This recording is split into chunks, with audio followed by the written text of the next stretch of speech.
আসসালামু আলাইকুম। তো অনেকেই রিসেন্টলি ফটোশপের এই সমস্যাটা ফেস করছেন। দিস উইল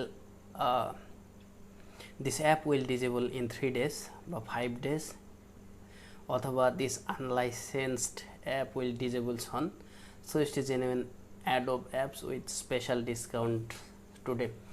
সো এইটার সমাধান কিভাবে করবেন অনেকেই খুঁজে পাচ্ছেন না। তো ভাবলাম যে এর আগেও আমি একটা ভিডিও তৈরি করেছিলাম, যেহেতু একই সমস্যায় অনেকেই পড়ছেন, তো ভাবলাম যে এটা নিয়ে কোনো সমাধান বের করা যায় কিনা। তবে এই সমস্যা নিয়ে অনেকেই সমাধান দিয়েছেন বা করার চেষ্টা করেছেন, আমিও আপনাদেরকে এই প্রসেসটি দেখাবো। তো আপনি যদি এই সমস্যায় পড়ে থাকেন তাহলে এই ভিডিওটি দেখলে আশা করি আপনার সমস্যার সমাধান হবে।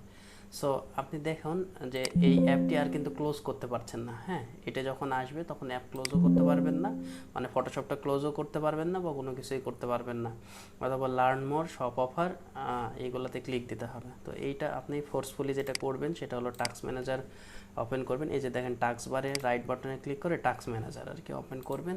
করার পরে এই যে দেখবেন ফটোশপটা সিলেক্ট করে ইন টাস্কে ক্লিক দিলেই আপনার এইটা ইন্ড হয়ে যাবে আর কি। হ্যাঁ, সো ইন্ড হয়ে গেল। ইন্ড হওয়ার পরে আপনি যেটা করবেন সেটা হচ্ছে আপনার এই সার্চ বারে গিয়ে উইন্ডোজ ফায়ারওয়াল,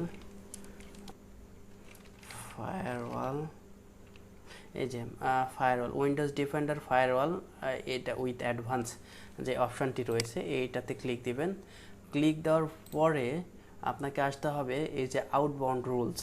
হ্যাঁ, ভালো করে খেয়াল করুন, আউটবাউন্ড রুলসে ক্লিক করবেন। ক্লিক করার পরে এখান থেকে নিউ রুল নামের যে অপশানটি রয়েছে এখানে ক্লিক করবেন। নিউ রুলে ক্লিক করার পরে আপনি এখানে প্রোগ্রাম সিলেক্ট থাকবে আর কি। হ্যাঁ, প্রোগ্রাম সিলেক্ট থাকার পরে নিচের অপশানগুলো না, কিন্তু প্রোগ্রামটা সিলেক্ট থাকবে বাই ডিফল্ট। তারপরে নেক্সটে ক্লিক করবেন। নেক্সটে ক্লিক করার পরে আপনাকে এই পাথটা সিলেক্ট করে দিতে হবে। তো আমরা ব্রাউজ করি, ব্রাউজ করার পরে আমরা লোকাল ডিস্কটা সিলেক্ট করে দেবো। লোকাল ডিস্কে সি ড্রাইভের ভিতরে যেহেতু আছে আমার প্রোগ্রাম ফাইল, তো আমি এই যে প্রোগ্রাম ফাইলসের ভিতরে ঢুকলাম এবং অ্যাডোবের ভিতরে ঢুকলাম। এরপরে দেখেন যে আমার অ্যাডোব ফটোশপের 2024 ভার্সনটা দেওয়া আছে, তো আমি এইটা সিলেক্ট করে দিলাম, এইটা .txt ফাইল। তারপরে আমি এইটা ওপেন করলাম। ওপেন করার পরে এই যে দেখেন photoshop.exe। হ্যাঁ, আমি যখন অ্যাডোব ফটোশপ 2024-এ ডাবল ক্লিক দিলাম, তারপরে সেই ফাইলটার ভিতরে ঢুকলো ফটোশপের এবং photoshop.exeটা ওপেন হলো। এরপরে আমি জাস্ট ওপেন করে দিলাম এবং দেখেন এখানে কিন্তু আমার পাথটা এখানে চলে এসেছে। এরপরে আমি নেক্সটে ক্লিক করব। নেক্সটে ক্লিক করার পরে এই যে ব্লক দ্য কানেকশন যে অপশানটি রয়েছে এটাই থাকবে। তারপরে নেক্সটে ক্লিক দেব এবং অ্যাজ ইউজুয়াল যেই তিনটা মানে সিলেক্ট আছে এইভাবেই থাকবে। তারপরে আবার নেক্সটে ক্লিক করব এবং এখানে আমার একটা কি বলে যে নাম দিয়ে দিতে হবে। সো আমি ফটোশপই দিয়ে দিলাম, ফটোশপ 24 দিলাম আমি। হ্যাঁ, তারপরে ফিনিশ করে দিলাম। সো এরপরে দেখুন এই যে আমার এটা কিন্তু ব্লক হয়ে গেছে। এরপরে আমি এইটা ক্লোজ করে দিলাম। ক্লোজ করে দেওয়ার পরে আমি আবার ফটোশপটা ওপেন করব। সো ফটোশপটা ওপেন করার পরে দেখুন আমার এইটা কিন্তু ফটোশপটা ওপেন হয়ে গেছে এবং এটা কাজ করছে। আমি যদি নতুন কোনো ফাইল ওপেন করতে চাই, সো দেখুন,